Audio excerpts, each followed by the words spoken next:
Counting numbers in Bicol language. Ngayon naman, tuturuan ko kayong magbilang gamit ang salitang Bicol.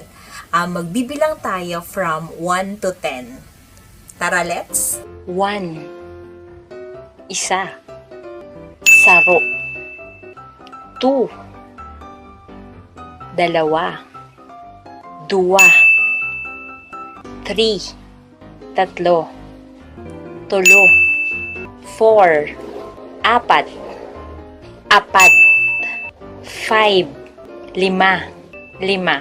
6. Anim. Anom. 7.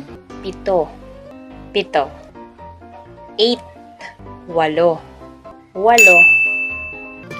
9. Siyam. 10. 10. 10.